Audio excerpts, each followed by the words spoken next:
Friends, before we dive in, make sure to subscribe to my channel, hit the notification bell so you never miss a new audiobook, and give this video a thumbs up. Thank you in advance. The Tower of Babel and Nimrod. Hear now, O listener, the words of the chronicle, the book of the upright, which was set aside from the great scrolls of old.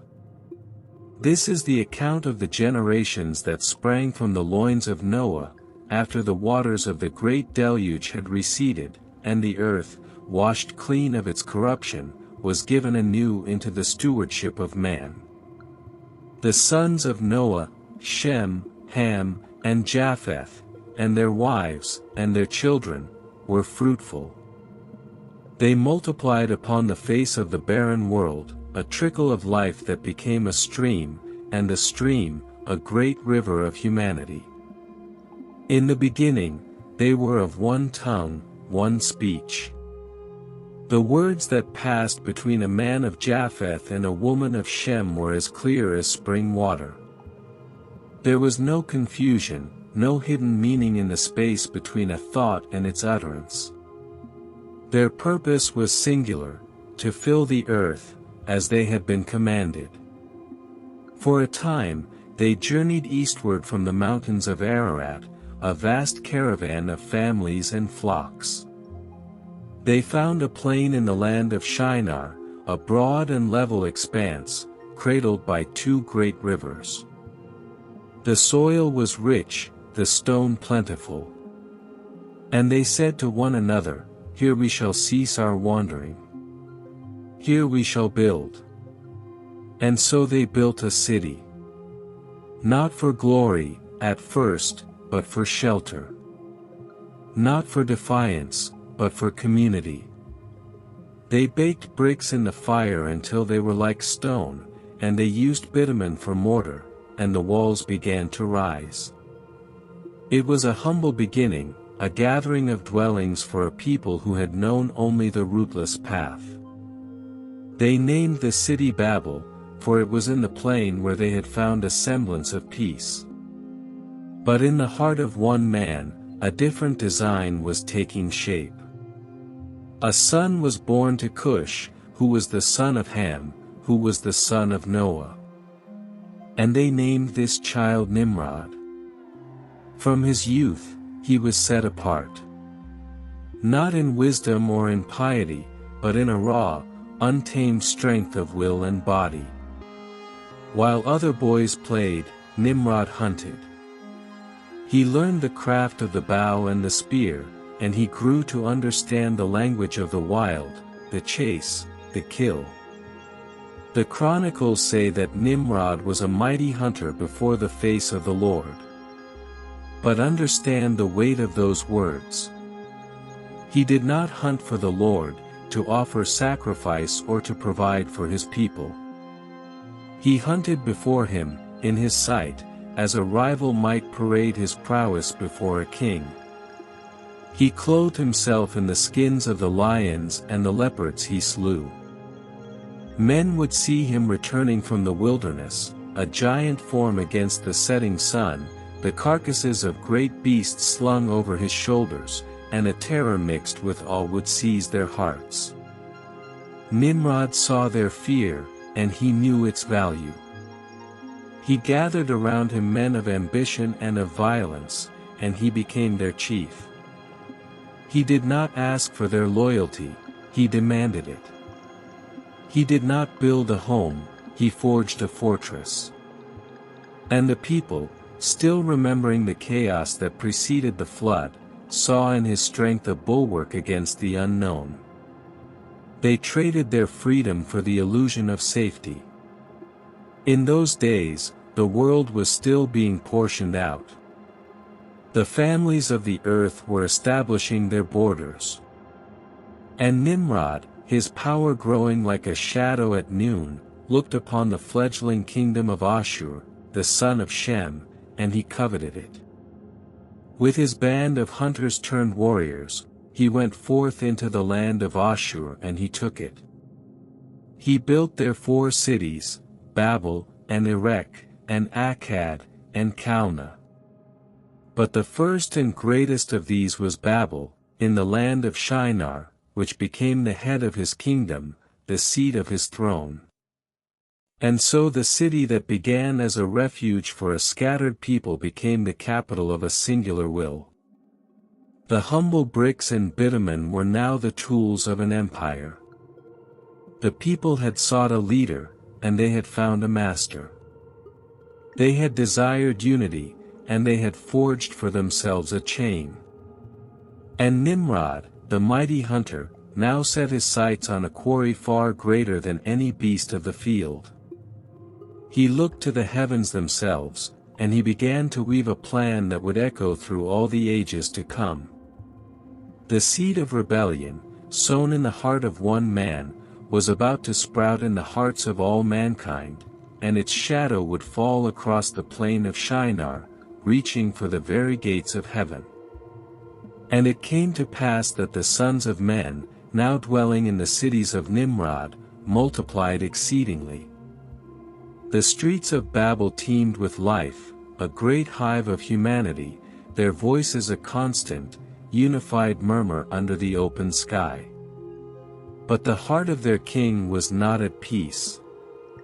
Nimrod sat upon his throne, a chair of carved cedar and inlaid gold, and he looked out upon his people. He saw their strength, their numbers, their skill with brick and tile and tool. And a thought, dark and ambitious, began to take root in his spirit. He summoned his princes and his counselors, the captains of his host and the elders of the families. They gathered in the great hall of his palace, a room lit by smoking torches that cast long, dancing shadows upon the walls. Nimrod rose, and the room fell silent. Upon his broad shoulders rested the skin of a lion, its head forming a hood over his own, its empty eyes staring out at the assembled men. "Hear me," his voice was low, but it carried to every corner, a rumble of distant thunder. "We are a great people. Our numbers are as the grains of sand on the riverbank. Our hands have built these walls, our strength has secured these lands. But what is our purpose? To live and to die upon this plain, to be scattered by the wind, to be forgotten by the generations that follow?" He paused, letting the questions hang in the smoky air. "The God of our fathers," he continued, and the name was not spoken with reverence, but with a cold, measuring tone. "He who brought the flood upon the earth, he has commanded us to scatter, to fill the earth. He seeks to break our unity, to dilute our power, to make us small and weak and afraid, scattered across the wilderness. He fears what we might become if we remain as one." A murmur went through the crowd. This was a new thought, a terrifying and intoxicating thought. That the divine could know fear. Nimrod pressed his advantage. "Therefore, I say to you, we will not be scattered. We will not be made small. We will make for ourselves a name. We will build a city, greater than any that has been or ever shall be. And at its heart, we will build a tower." He stretched out a powerful arm, pointing towards the heavens beyond the palace roof. "A tower whose top will reach into the very heavens. We will build it of fired brick and strong mortar, and it will be a sign, a monument to our power and our unity. It will be a fortress against any who would seek to disperse us. And if he seeks to bring another flood upon the earth, we shall ascend to the very seat of his power and make war upon him with our own hands. We shall no longer be subject to his will, but masters of our own destiny." The words were blasphemy. They were madness. But they were spoken with such absolute conviction, with such raw, charismatic power, that the hearts of the men were stirred. The fear of being scattered, of losing the comfort of the crowd, was greater than their fear of heaven. The pride in their own strength swelled within them, drowning out the quiet voice of memory that spoke of the flood. The princes and the counselors looked at one another, and a fire was kindled in their eyes. They shouted their agreement. The plan was set. It was not a request from a king, but a decree. And the people, when they heard it, embraced it with one accord. For the desire to make a name for themselves, to etch their existence into the fabric of the sky, was a poison more seductive than any wine. The order went out across the land of Shinar. The making of bricks became the sole industry of the people. Great kilns, like the mouths of volcanoes, burned day and night, firing the clay of the earth into countless, identical bricks. Pits were dug for the slime, the bitumen, which was heated until it became a thick, black paste, stronger than any common mortar. The noise of industry replaced the sounds of daily life, the clatter of molds, the roar of fires, the shouts of foremen. A site was chosen at the very center of the city of Babel. The ground was cleared and consecrated not to God, but to the glory of man. The foundations were laid, deep and wide, to bear a weight the world had never known. And so, the work began. The first course of bricks was set. Then the second. Then the 10th. A monstrous, geometric shape began to rise from the heart of the plain, a ziggurat reaching for the firmament, its shadow a creeping stain upon the earth. It was the physical manifestation of their united pride, a spear aimed at the heart of heaven. And they were all of one mind, and one language, in this rebellion. The unity that was once their blessing had now become their sin. The work was a fever upon the land. The plain of Shinar, once a place of scattered settlements and grazing flocks, was now a single, vast engine of construction. The air, once clear, grew thick with the smoke of 1,000 kilns and the dust of powdered clay. The rhythm of life was set to the tempo of the build. Children carried water to the mortar mixers. Women sorted the finished bricks, their hands stained red from the clay. Men worked in endless chains, passing the heavy, fired bricks from hand to the rising summit of the structure.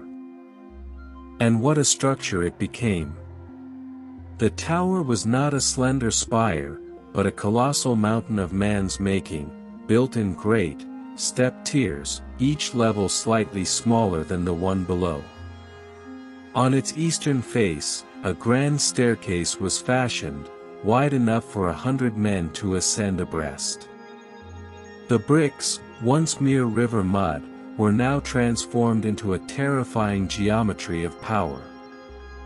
The bitumen, a substance born of the deep earth, sealed them together, creating a wall so seamless and strong that it seemed to be a single, poured form, a defiant fist of earth clenched against the sky. The people developed a profound and terrible love for their creation. They would look upon it at dawn, seeing the first rays of the sun glint off its sheer, angular faces, and feel a surge of pride. This was their work. Their genius. Their strength. They had taken the raw materials of the world and were forging a new reality, one where they were the architects of their own fate. The command to fill the earth was forgotten, a faint echo from a bygone age of submission. Here, in the shadow of their tower, they would concentrate all human glory. Nimrod walked among them, no longer just a king, but a living symbol of their purpose. He was their champion, the embodiment of the will to ascend. He would climb the unfinished tiers, his lion-skin cloak flowing behind him, and stand at the very edge, looking down upon the ant-like figures of his people, and then up, into the vast blue emptiness he intended to conquer. His speeches were fire. See, he would roar, his voice carried by relays of men down to the multitude below. See how the earth shrinks beneath us. The clouds will soon be beneath our feet. Heaven is not a realm of spirit, but a place, a territory, and we are its rightful conquerors. We will not wait for a deluge from above, we will bring our own war to its gates. And the people would shout back, a single, thunderous voice of agreement. Their unity was their power. Their single language was the cord that bound them all to this single, terrible task. A word spoken by an engineer on the highest scaffold was instantly understood by the brickmaker at the distant quarry. There was no delay, no misunderstanding. Their efficiency was supernatural, a perversion of the divine gift of communication into a tool for rebellion. Years passed. The tower climbed higher, piercing the lower clouds. Birds would circle its summit, confused by this new, artificial mountain. The winds howled around its corners with a new voice. The workers on the topmost level reported that the sky above began to look different, a darker, more profound blue. They felt a thinning of the air, a dizziness that was not just from the height, but from the audacity of their endeavor. They began to decorate the tiers with glazed bricks of blue and gold, forming patterns and symbols of the celestial bodies they sought to conquer. They built shrines, not to God, but to the constellations and planets, believing they could harness their power. The tower was no longer just a fortress or a monument, it was a temple to human ambition, a ladder by which they would storm the citadel of the divine itself. Below, the city of Babel swelled into a metropolis of unparalleled grandeur, all oriented towards the central, dominating presence of the tower. Every street seemed to lead to it. Every eye was drawn to it. It was the axis of their world. They had, as they intended, made a name for themselves. But the name was not written in the book of life, it was a challenge, scrawled across the heavens in brick and bitumen, a name that was about to be answered from a place they could not, even in their greatest pride, ever hope to reach. And it came to pass that the Lord, with the host of heaven beside him, looked down upon the earth. He saw the city, and the tower, which the children of men had built. And he saw that it was not a monument to community, nor a shelter from the storm, but a spear of pride aimed at the very heart of eternity. The chronicle tells that the Lord descended, not in physical form, but in the fullness of his perception, to see the city and the tower. He who sees the end from the beginning, who knows the secrets of every heart, observed the work of their hands. And he heard their speech, their one language, a single, unbroken stream of shared purpose flowing from the heart of Nimrod to the lowliest laborer. It was this unity, this perfect, terrible alignment of will, that was the engine of their rebellion. The Lord spoke, not in a voice of thunder that would shake the tower from its foundation, but in the quiet counsel of the divine. His words were a sorrowful pronouncement, a weight of infinite regret. Behold, he said, the people are one, and they have all one language. And this they begin to do. And now, nothing will be restrained from them, which they have imagined to do.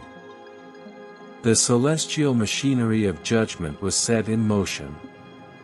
There was no bolt of lightning from a clear sky. No earthquake split the plain. The judgment was not upon the stone and mortar of their tower, but upon the very fabric of their shared consciousness. It was a quiet, internal cataclysm. On the summit of the tower, a master builder, his face smeared with soot and pride, called down to the workers on the tier below. "Pass me another brick," he shouted, the familiar words forming on his lips. "Habenish idi halaven." But to the man below, the words that reached his ears were not a command, but a stream of alien, guttural noise. Gib mir einen Ziegel, it sounded like. The meaning was utterly lost. The man stared up, bewildered. He shouted back what he thought was a question of clarification. "I need a brick." "What do you mean, ?" But his own mouth formed different, strange syllables. "Je besoin de la mortar, The master builder frowned, anger rising. Was this man mocking him? He yelled again, more forcefully, gesturing frantically at the pile of bricks. "The brick. Now. Halaven."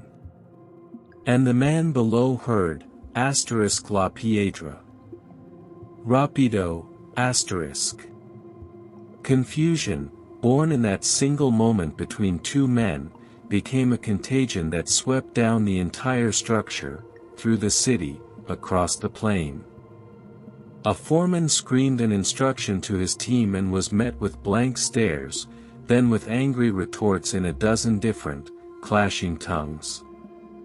A man asking for water was perceived to be demanding a tool.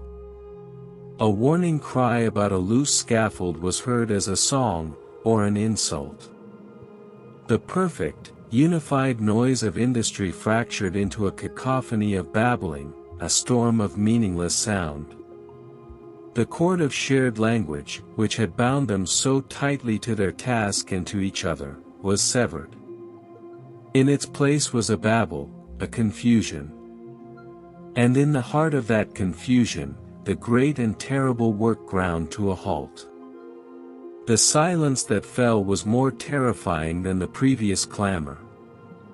It was not a true silence, but a void filled with 1,000 competing, incomprehensible voices. The seamless machine of human ambition ceased, its gears grinding against one another in a frenzy of misunderstanding. High on the tower, the scene descended into chaos. A worker, trying to warn his companion of a shifting load of bricks, shouted a word that to his own ears meant danger. But to the man beside him, it sounded like a curse. The man, offended, shoved him back.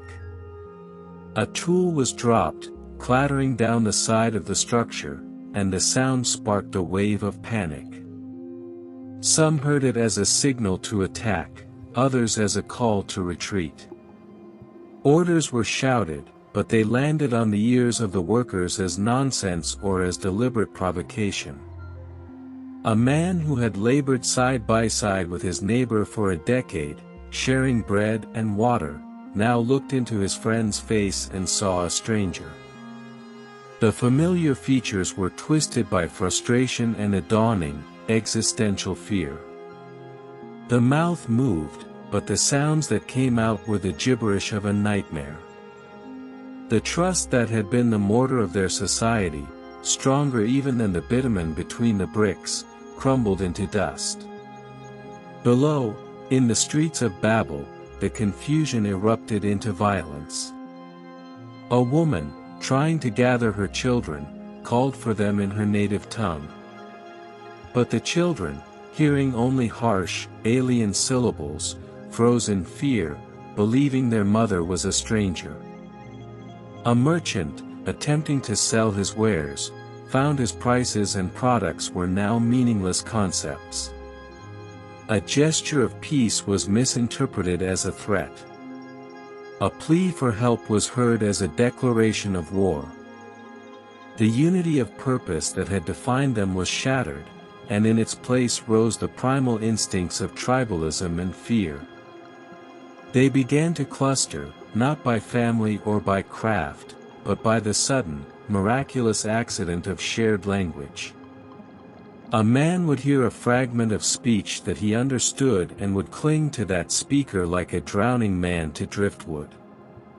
Small, isolated groups formed, huddled together in the vast, suddenly hostile city, looking out at the other groups with suspicion and terror. The great project was forgotten. The tower, the symbol of their invincibility, now stood as a monument to their folly. No one looked to its summit with pride anymore. It was a cold, dead thing, a spine of brick rising into a heaven that had rejected them. The ambition to storm the gates of God was replaced by the desperate, immediate need to understand the person standing next to them. Nimrod, from his palace, heard the rising tide of strange voices. He rushed out onto his balcony, his face a mask of fury and disbelief. He roared commands to his guards, to his princes, to the people.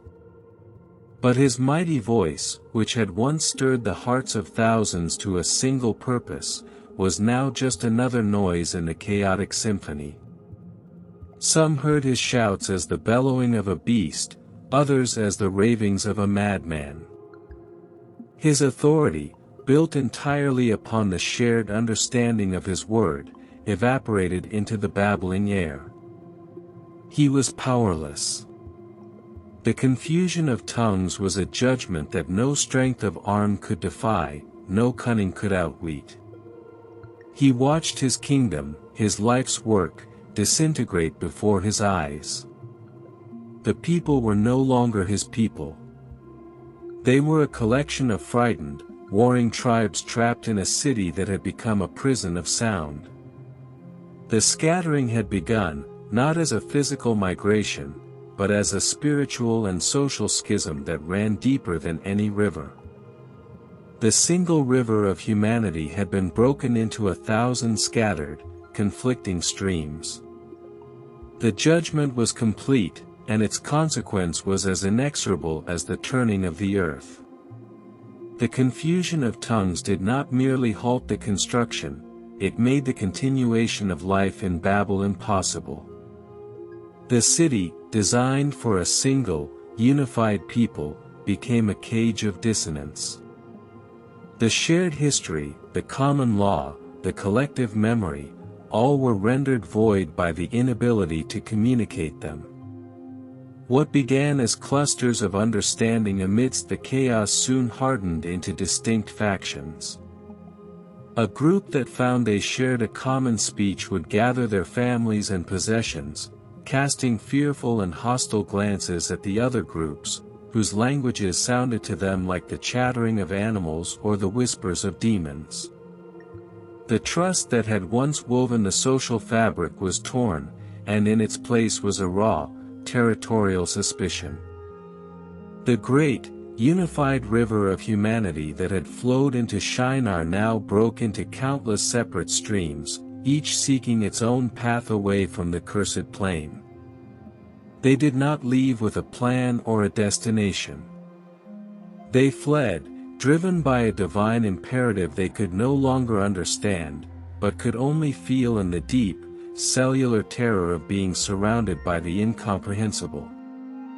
They traveled in every direction.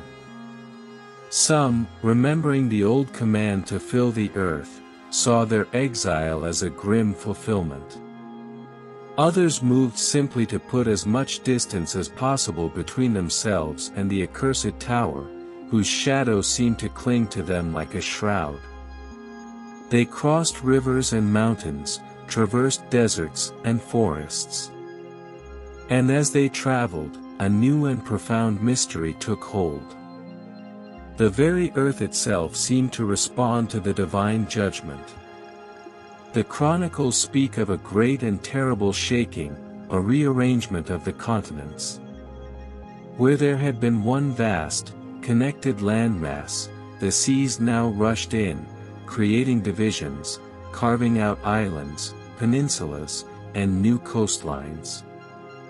The world, which had been a single garden for a single family, was now physically fractured, mirroring the fractured state of mankind. Families who shared a language found themselves isolated on new land masses, separated from others by impassable waters. The sons of Japheth journeyed to the coasts and became the people of the isles, their languages evolving in isolation into those of the north and the west. The sons of Ham turned their faces towards the hot sands of the south and the rich, ancient river valleys of Africa, their tongues becoming the languages of the sun-scorched lands. The sons of Shem moved into the highlands and the eastern plains, their speech becoming the root of the tongues of the Orient. The earth itself was divided. The one world was no more. In its place was a globe of separate lands, each allotted to a different family, a different tongue, a different destiny. The scattering was not merely a migration, it was a primordial act of segregation, a divine quarantine to prevent the concentrated evil that a unified, godless humanity could produce. The Tower of Babel was left behind, not just unfinished, but abandoned, a skeletal ruin in the heart of a deserted city, a silent witness to the pride that had broken the world a second time. While the tribes of the earth scattered like leaves before a great wind, one man remained, a fixed point in the chaos. Nimrod. He watched the exodus from his palace in Babel, his kingdom evaporating before his eyes. The streets, once teeming with his subjects, fell silent, inhabited only by the ghosts of his ambition. The great tower stood as a stark, accusing monument against the sky. But the heart of Nimrod was not one to be humbled. The judgment of the tongues had broken his power, but it had not broken his will. The fire of defiance still burned within him, banked by the coals of his immense pride. He saw the scattering not as a divine correction, but as a temporary setback. He was a hunter, and a hunter knows patience. He gathered those who remained loyal, those who, by chance or design, still spoke his language, or who clung to him out of a shared, hardened spirit. They were a smaller nation now, a remnant of his former glory, but they were his. He looked upon the abandoned city of Babel and the surrounding lands of Shinar, now largely empty, and he began to rebuild. Not a tower this time, for that dream was ashes, but a kingdom of a different kind. A terrestrial kingdom, rooted in the earth he had been granted. He fortified his remaining cities, Babel, Erech, Akkad, and Calneh. He re-established his rule, not as the would-be conqueror of heaven, but as a mighty king upon the earth. His reputation, though stained by the failure of the tower, still carried the weight of his legendary strength and his pre-Babel conquests. He was still Nimrod the mighty hunter, and in a world now fractured and fearful, a strong king was a comfort to some. He expanded his domain, consolidating his power in the land of Shinar. But his gaze was no longer fixed on the heavens. It was fixed on the horizons of the new, divided earth. He saw the scattered tribes, weak and disorganized, each struggling to establish their own foothold in their allotted lands. And in his heart, the old ambition took a new, darker form. If he could not rule the heavens, he would rule the earth. If he could not unite humanity under a single tower, he would unite it under a single throne, his own. The chronicles tell that Nimrod's kingdom became the beginning of his empire. He was the first to establish a centralized, militaristic kingship after the flood. He built more cities, strongholds from which his influence could radiate outward. He subjugated the tribes that had remained near Shinar, forcing them to acknowledge his sovereignty. The memory of Babel was slowly reshaped in the telling. It became a story of a great, but tragically flawed, endeavor. And Nimrod, its architect, was transformed from a rebellious fool into a tragic hero, a symbol of human potential cut short by a capricious god. He donned his lion's skin once more, not just as a hunter of beasts, but as a hunter of men. His strength, once dedicated to defying the divine, was now turned to dominating the human. The seed of the first empire was sown in the soil of Shinar, watered by the pride of Babel. It was an empire built not on unity, but on conquest, not on a shared language, but on the point of a spear. And the shadow this empire cast was long and deep, a shadow in which new conflicts would be born, and from which, in the fullness of time, a single voice of faith would one day emerge to challenge it. While Nimrod consolidated his power in the plains of Shinar, the chronicle turns its gaze to the generations of Shem, the faithful son of Noah.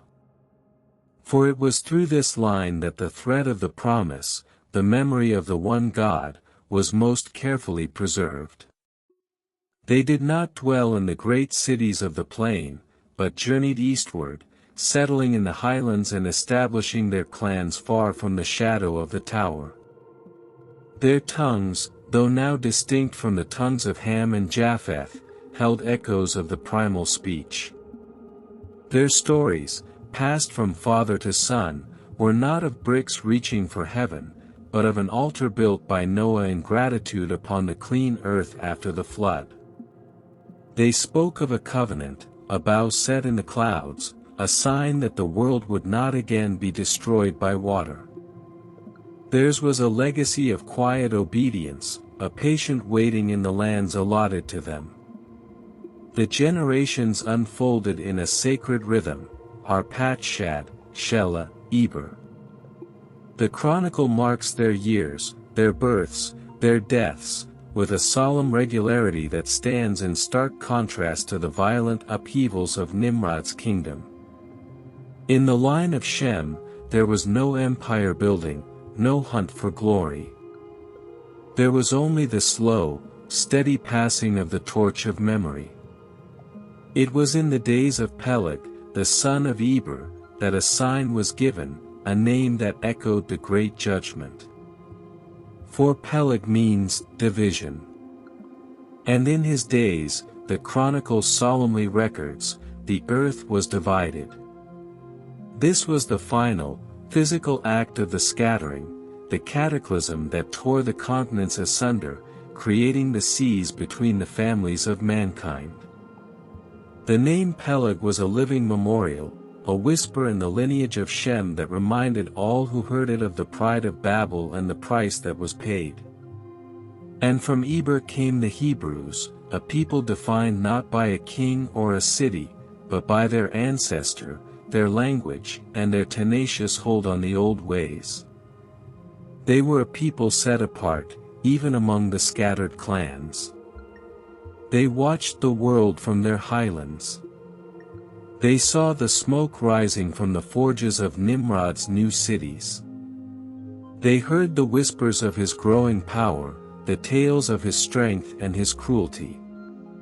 A tension began to grow upon the earth, a silent, spiritual friction between two opposing principles. In the plain, the principle of Babel, unity through force, glory through man-made structures, power concentrated in the will of one.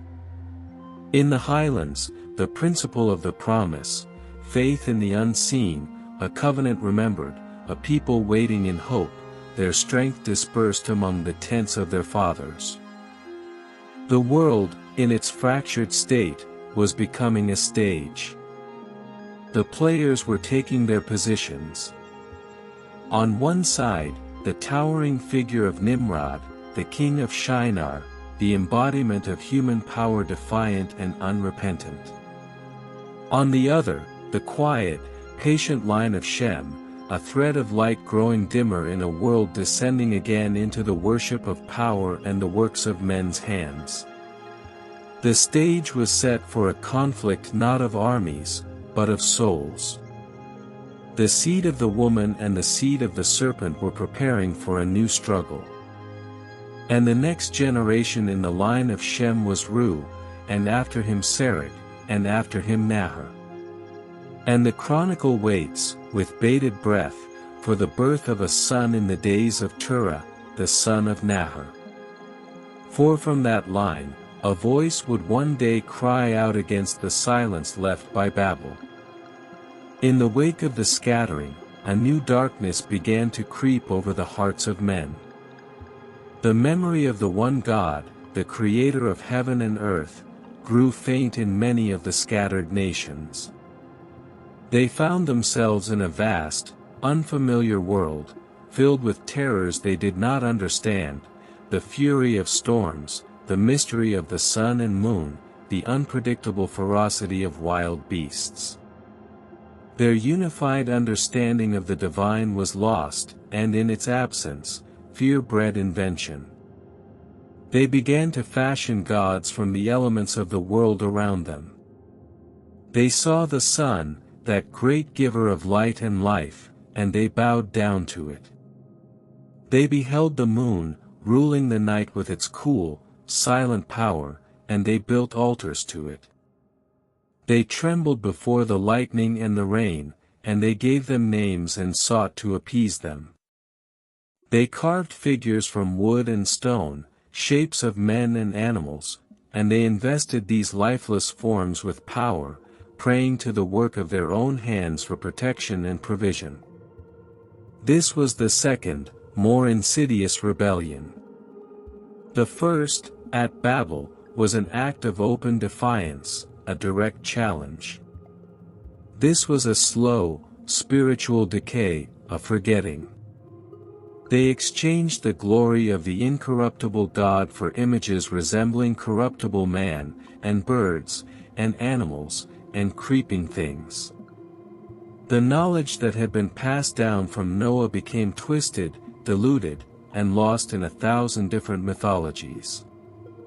And it was into this world of burgeoning idolatry that Nimrod, the king, saw a new path to power. He observed the people's need to worship, their innate desire to bow before something greater than themselves. And he, in his cunning, provided them with an answer that would cement his own authority. He commissioned his craftsmen, the very same who had once fashioned bricks for the tower, to create a new kind of image. Not a god of the sun or moon, but an image of himself. It was a statue of terrifying grandeur, carved from black basalt, depicting Nimrod in his lion skin, a spear in one hand, the foot of his sandal resting upon the neck of a carved, prostrate beast. He set this image up in the central square of Babel, where the plans for the tower had once been proclaimed. His priests, men loyal only to him, proclaimed a new decree. Behold, they cried, our king, Nimrod the mighty. Was it not his strength that protected us from the beasts of the field? Was it not his will that built this great city?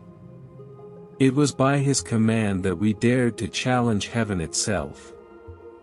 Who but a god could possess such valor?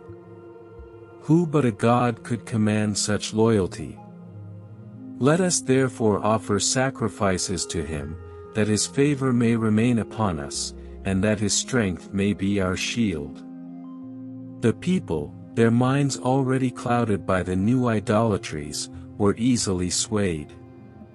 The line between a mighty king and a god became blurred. To worship Nimrod was to partake in his power, to share in the glory of his name. It was a religion of fear and of flattery. They brought offerings of grain and livestock to the foot of the cold, stone statue. They bowed down to the likeness of the man who ruled them. Thus, Nimrod established not only the world's first kingdom but one of its first false religions, a state cult centered on the deification of the ruler. The ambition of Babel had not died, it had merely changed its form.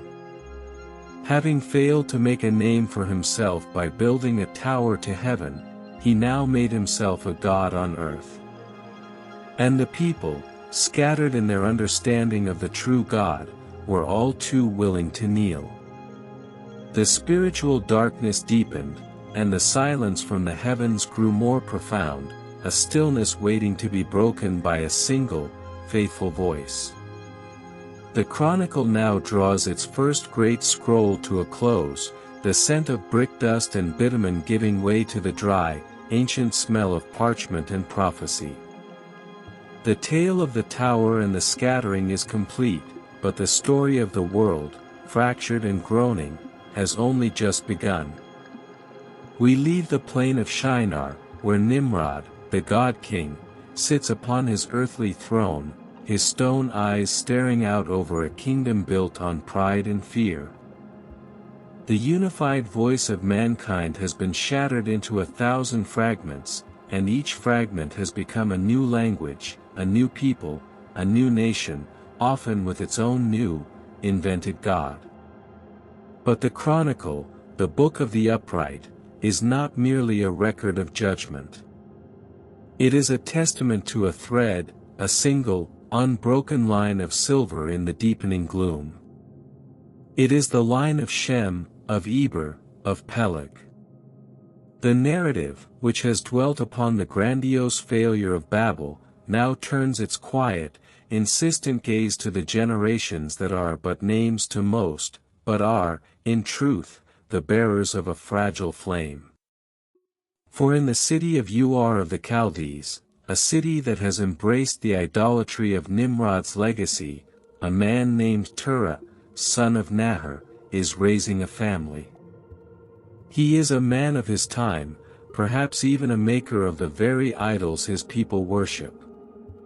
The air he breathes is thick with the incense of false gods, the world he knows is one defined by the scattering, by the confusion, by the imposing shadow of imperial power. Yet, the chronicle hints, as it must, at what is to come. The story of Nimrod and his tower is not an end. It is the dark backdrop against which a new and brilliant light will soon ignite. The pride of man has reached its zenith and crumbled. The judgment of heaven has been rendered. Now, the response of faith is poised to be born. The next chapter in this sacred history will not be written in brick and mortar, nor proclaimed by the decree of a king. It will begin with a voice. A voice that will speak not in the confused babble of Babel, but in the clear, simple language of obedience.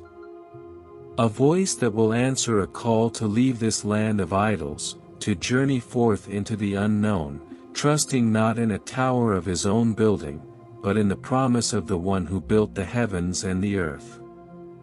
The great conflict of the ages is being set. On one side, the consolidated power of the world, the legacy of Babel, the deification of human will embodied in Nimrod and his successors. On the other, a single man, chosen from the line of Shem, who will believe God, and it will be accounted to him as righteousness. The seeds of this cosmic struggle are here, in the ashes of the tower and in the quiet genealogy of the faithful. The chronicle rests here, for a moment. The scroll is rolled. The fate of the world hangs in the balance, waiting upon the son of Terah. Waiting for Abram. The chronicle falls silent. For now. The words of the upright have been spoken, the scroll of Babel and Nimrod has been rolled shut. But this is not the end of the story. The scattered nations have their own chronicles. The line of Shem holds its breath, waiting for the one who will answer the call, the one known as Abraham. These lost records, these echoes from a time before time was divided, they wait to be heard again. If this journey into the ancient world has resonated with you, if you felt the weight of the stones of Babel and the tremor of the first divided tongue, then your voice now joins the chorus. Scroll down. Add your own verse to this chronicle. Subscribe to this channel, so you do not miss the next revealed chapter. Leave a mark upon the scroll, a like, a comment, telling us what stood out to you, the ambition of Nimrod, the divine judgment, the quiet hope in the line of Shem. Your insights become part of the ongoing story. For those who seek to understand the roots of our world, your journey has only just begun. Subscribe, like, comment, and let the chronicle continue.